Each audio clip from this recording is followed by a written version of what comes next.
আবু হুরায়রা রাদিয়াল্লাহু তাআলা আনহু এবং তিনার ছাত্র সাঈদ ইবনুল মুসাইয়িব রাহমাতুল্লাহি আলাইহি কুফার বাজারে গেছেন কেনাকাটা করার জন্য।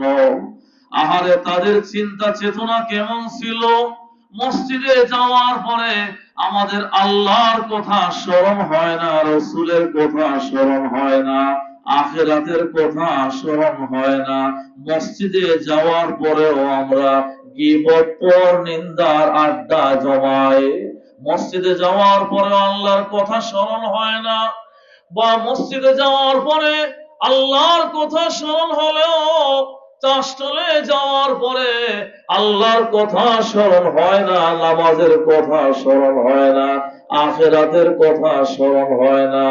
বাড়ি ঘরে মসজিদে অবস্থান করলে আখিরাতের কথা কিছুটা স্মরণ হলেও, আল্লাহ ও রাসূলের কথা কিছুটা স্মরণ হলেও, বাজারে গিয়ে ব্যবসা বাণিজ্যের ঝামেলায় পড়ার পর আর আখিরাতের কথা স্মরণ হয় না, হালাল হারামের ব্যবধানের কথা স্মরণে থাকে না, জবানের হেফাজতের গুরুত্ব থাকে না।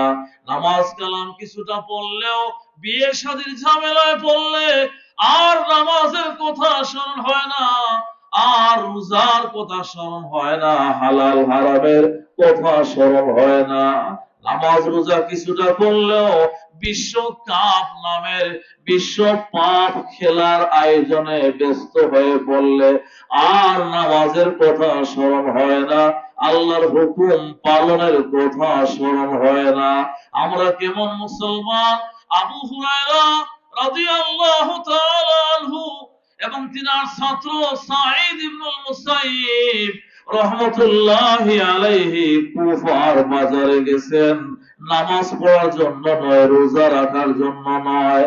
কুফার বাজারে গেছেন চিল্লার দাওয়াত নিয়ে নয়, কুফার বাজারে গেছেন কোরআনে কারীমের তিলাওয়াতের জন্য নয়, কুফার বাজারে গেছেন ওয়াজ করার জন্য নয়, ওয়াজ শোনার জন্য নয়।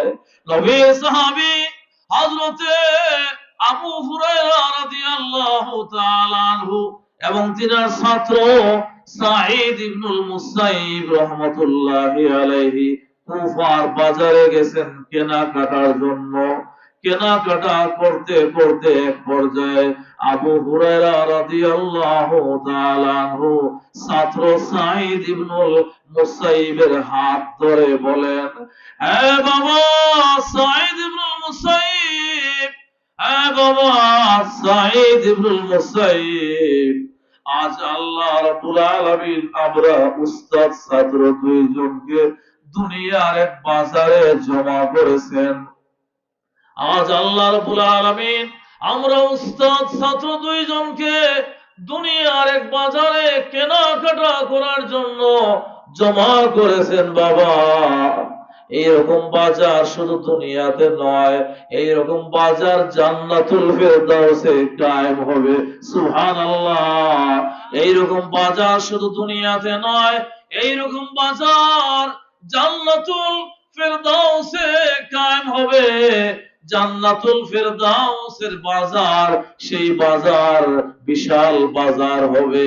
সেই বাজার আর দুনিয়ার বাজারে ব্যবধান হলো, দুনিয়ার বাজারে সবকিছু পাওয়া যায় না, কিন্তু জান্নাতের বাজারে যাই চাওয়া হবে তাই পাওয়া যাবে। সুবহানাল্লাহ! জান্নাতের বাজারে যাই চাওয়া হবে তাই পাওয়া হবে, যাই চাওয়া হবে তাই পাওয়া যাবে। দুনিয়ার বাজার আর জান্নাতের বাজারের পরস্পর ব্যবধান। আরেক ব্যবধান হলো দুনিয়ার বাজারে টাকা পয়সা ছাড়া কিছু কেনা যায় না, জান্নাতের বাজারে কোনো কিছু নেয়ার জন্য একটা টাকাও লাগবে না, যেহেতু ওই বাজারের বিক্রেতা হবেন স্বয়ং আল্লাহ রাব্বুল আলামিন। আল্লাহু আকবার! হ্যাঁ সাঈদ ইবনে মুসাইয়িব, আজ আল্লাহ রাব্বুল আলামিন আমরা উস্তাদ ছাত্র দুইজনকে দুনিয়ার বাজারে জমা করেছেন।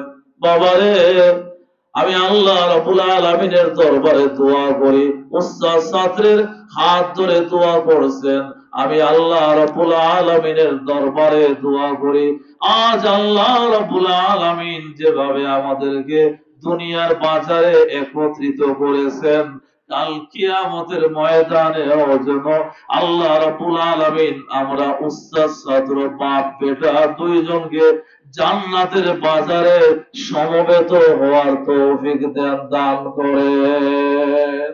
আওয়াজ করে বলে সুবহানাল্লাহ।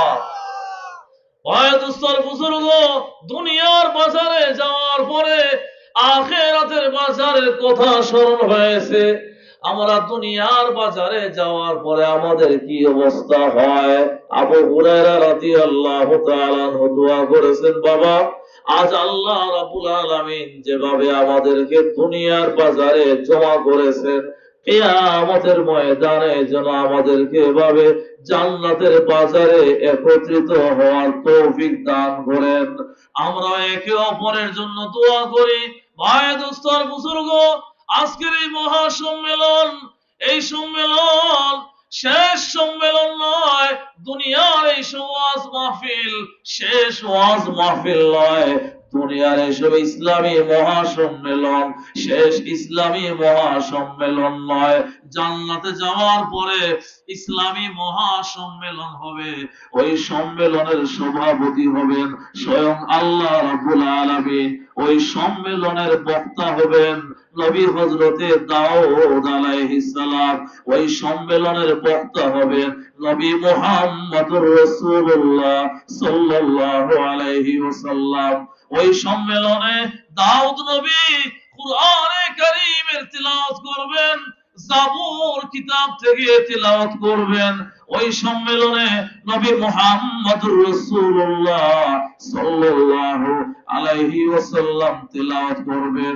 ওই সম্মেলনের শেষ প্রান্তে বাবারা স্বয়ং আল্লাহ রাব্বুল আলামিন আমাদেরকে সূরা রহমান তিলাওয়াত করে শোনাবেন। সুবহানাল্লাহ। আমরা একে অপরের জন্য দোয়া করি, আল্লাহ রাব্বুল আলামিন আজ আমাদেরকে যেভাবে দুনিয়ার এই ওয়াজ মাহফিলে, দুনিয়ার এই ইসলামী মহা সম্মেলনে জমা করেছেন, আল্লাহর দরবারে কায়েমত বাক্যে দোয়া করি, কাল কিয়ামতের ময়দানে আল্লাহ রাব্বুল আলামিন যেন আমাদেরকে জাহান্নামের অগ্নিকুণ্ড থেকে রক্ষা দিয়ে মুক্তি দিয়ে জান্নাতের ইসলামী মহাসম্মেলনে যোগদানের তৌফিক দান করেন। আল্লাহুম্মা আমিন। আল্লাহ তুমি আমাদের লুনাজারি, আমাদের এই আহাজারিকে কবুল ও মঞ্জুর ফরমাও। আল্লাহুম্মা আমিন। আল্লাহ শুরুতেই বলেছি, আল্লাহ রাব্বুল আলামিন আমাদেরকে যেসব নেয়ামত দান করেছেন, এইসব নেয়ামতের মধ্যে সবচেয়ে বড় নেয়ামত হলো ঈমান আর ইসলাম। এই ঈমান আর ইসলাম আল্লাহ রাব্বুল আলামিন মেহেরবানি করে আমাদেরকে দান করেছেন। এটা আল্লাহ পাকের খাস মায়া আর দয়া আমাদের প্রতি। তাই বলা হয় কি বাস্তব ধর্মী কথা, আমাদের উপর সবচেয়ে বড় মেহেরবান শুধু ঈমান আর ইসলাম, এই নিয়ামতের উপর ভিত্তি করেই নয়। আমরা তো রাত দিন 24 ঘন্টা মাওলা রাব্বুল আলামিনের নিয়ামত রাজির মধ্যে ডুবে আছি। আমাদের প্রতি সবচেয়ে বড় দয়াবান, সবচেয়ে বড় মেহেরবান হলেন এক নম্বরে আল্লাহ রাব্বুল আলামিন। আল্লাহ রাব্বুল আলামিনের পরে আমাদের প্রতি সবচেয়ে বড় মেহেরবান, সবচেয়ে বড় দয়াবান হলেন নবী মুহাম্মদুর রাসূলুল্লাহ সাল্লাল্লাহু আলাইহি ওয়াসাল্লাম। নবীজি তিনি তিনার জীবন বিসর্জন দিয়ে তায়েফের ময়দানে রক্তে রঙিন হয়ে, উহুদের ময়দানে দান্দান মুবারক শহীদ করে, মাথা দিয়ে তীর বল্লম পর্যন্ত ঢুকিয়ে আমাদেরকে জাহান্নামের কিনারা থেকে উদ্ধার করে জান্নাতের পথে, ইসলামের পথে নিয়ে এসেছেন। তাই এই আমাদের প্রতি আল্লাহ রাব্বুল আলামিনের পরে সবচেয়ে বড় মুহসিন, সবচেয়ে বড় দয়াবান আর মেহেরবান হলেন নবী মুহাম্মদুর রাসূলুল্লাহ সাল্লাল্লাহু আলাইহি ওয়াসাল্লাম। নবী মুহাম্মদুর রাসূলুল্লাহ সাল্লাল্লাহু আলাইহি ওয়াসাল্লামের পর আমাদের প্রতি সবচেয়ে বড় দয়াবান আর মেহেরবান হলেন নবীর 1,24,000 25,000 সাহাবায়ে কেরাম, যেহেতু তাদের মাধ্যমে আমাদের পর্যন্ত দিন এসে পৌঁছেছে, সাহাবায়ে কেরামের পরে আমাদের প্রতি সবচেয়ে বড় দয়াবান, সবচেয়ে বড় মেহেরবান হলেন উম্মতের হক্কানি উলামায়ে কেরাম। আলহামদুলিল্লাহ, আলহামদুলিল্লাহ। ভাই দোস্তর বুজুর্গ, জানে দো আলম পয়গম্বর ইসলাম সাল্লাল্লাহু আলাইহি ওয়াসাল্লাম বলেন, আমার উম্মতেরা, তোমরা এমন জামানায় তোমাদের আবির্ভাব হবে, এমন জামানায় তোমাদের আগমন হবে, আমি আখেরি জামানার নবী মুহাম্মদুর রাসূলুল্লাহ সাল্লাল্লাহু আলাইহি ওয়াসাল্লামকে তোমরা পাইবা না। আমাদের মতো আখেরি জামানার উম্মতকে লক্ষ্য করে আল্লাহর নবী 1400 বছর পূর্বে বলে গেছেন, হে আমার আখেরি জামানার উম্মতেরা, তোমরা এমন জামানায় আগমন করবে, এমন জামানায় তোমাদের আগমন হবে, আমি নবী মুহাম্মদুর রাসূলুল্লাহর দিদার তোমাদের নসিব হবে না। আমার সাহাবায়ে কেরামকে তোমরা পাইবা না, আবু বকরকে পাইবা না, উমরকে পাইবা না, উসমান জিন্নুরাইনকে পাইবা না, আলী কাররামাল্লাহু ওয়াজহাহুকে পাইবা না, আব্দুল্লাহ ইবনে মাসউদ কেও পাইবা না, আব্দুল্লাহ ইবনে আব্বাস কেও পাইবা না, আবু হুরায়রা রাদিয়াল্লাহু আনহু কে পাইবা না, আব্দুল্লাহ ইবনে উম্মে মাকতুম কে পাইবা না, বেলাল হাবশি কে পাইবা না, আসওয়াদ কিন্দি কেও পাইবা না, আবু উমামা আল বাহিলি কেও পাইবা না, সুহাইব রুমি কেও পাইবা না, আব্দুর রহমান ইবনে আউফ কেও পাইবা না, আমার কোন সাহাবীকে তোমরা পাইবা না। হে আখির জামানা উম্মতেরা, ওই কঠিন জামানায়, ফিতনা ফাসাদের জামানায় যখন আমি নবী মুহাম্মদকে পাইবা না, আমার কোন সাহাবীকেও পাইবা না, ওই কঠিন জামানায়, ফিতনা ফাসাদের জামানায় তোমরা তোমাদের ঈমান ও আমলের হেফাজত কিভাবে করবা? হে আমার উম্মতেরা, আখিরি জামানার উম্মতেরা, আলাইকুম বিমুজালাসাতিল উলামা। হে আমার আখিরি জামানার উম্মতেরা, ওই ফিতনা ফাসাদের জামানায়, আখিরি জামানায় ঈমান ও আমলের যদি হেফাজত করতে চাও, তাহলে উম্মতের হক্কানি উলামায়ে কেরাম, যারা আমার নায়েব, যারা আমার প্রতিনিধি, উম্মতের উলামায়ে কেরামের সাথে সম্পর্ক রাখিও। উম্মতের উলামায়ে কেরামের সাথে সম্পর্ক রাখার সুবাদে ঈমান ও আমলের হেফাজত হবে। ঈমান ও আমলের এই ফিতনা ফাসাদের জামানায় ঈমান ও আমলের হেফাজতের একটাই মাত্র ব্যবস্থা, উম্মতের হক্কানি উলামায়ে কেরামের সাথে সম্পর্ক রাখতে হবে।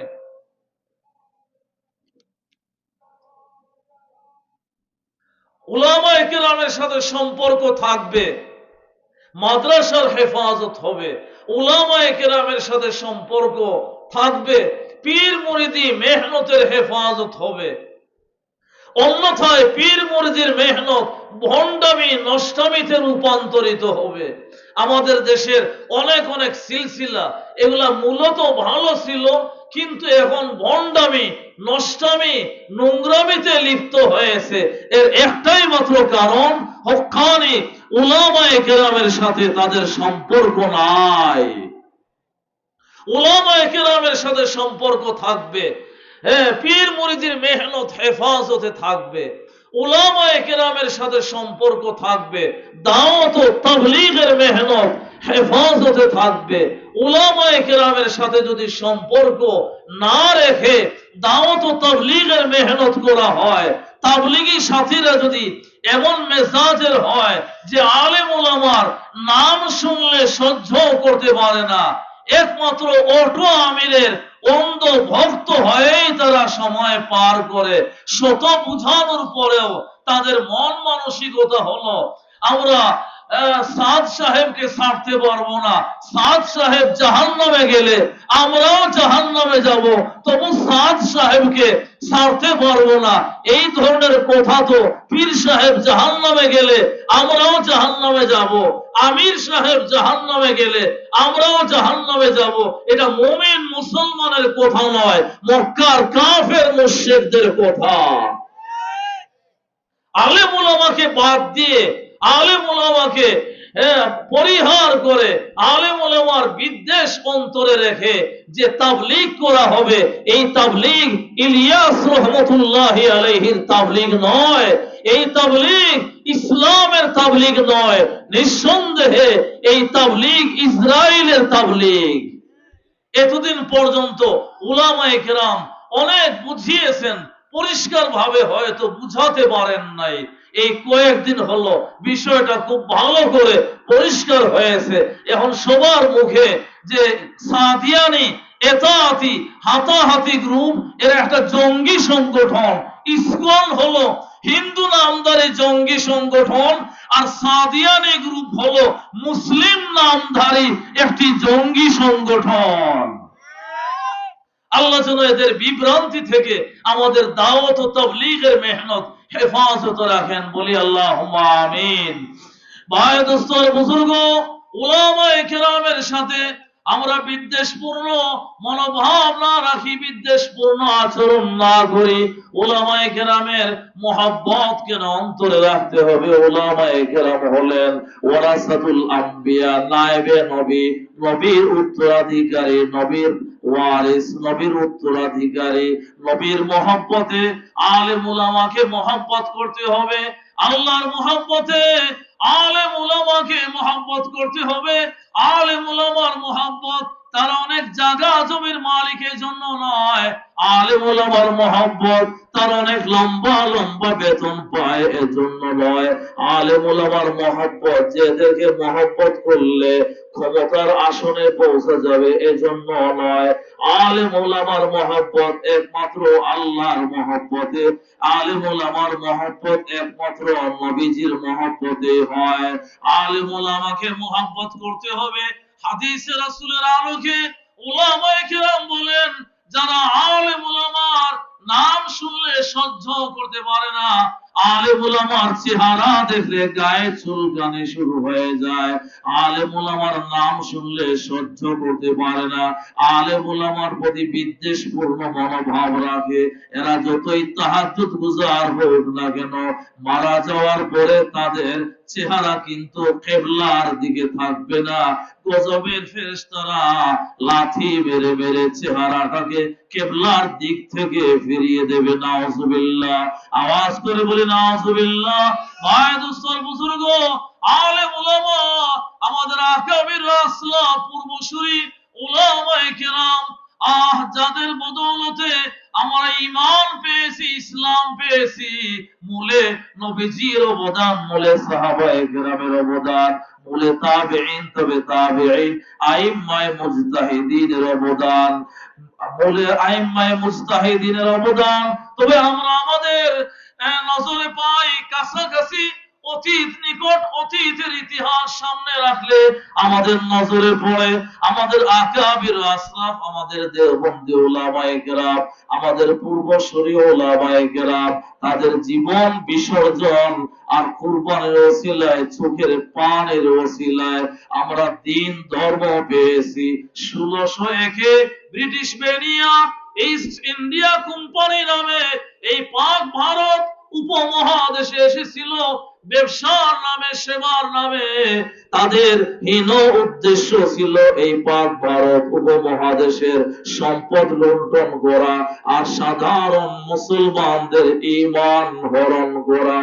সাধারণ মুসলমানদের ঈমান হরণ করার জন্য শত শত নয়, হাজার হাজার আলেম উলামাকে তারা শহীদ করে দেয়, হাজার হাজার মাদ্রাসা তারা ধ্বংস করে দেয়।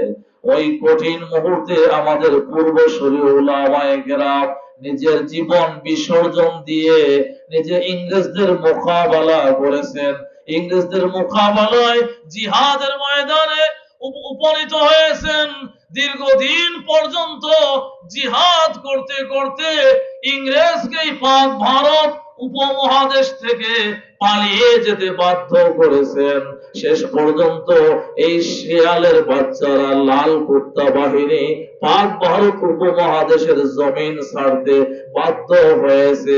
অত সহজে হয় নাই।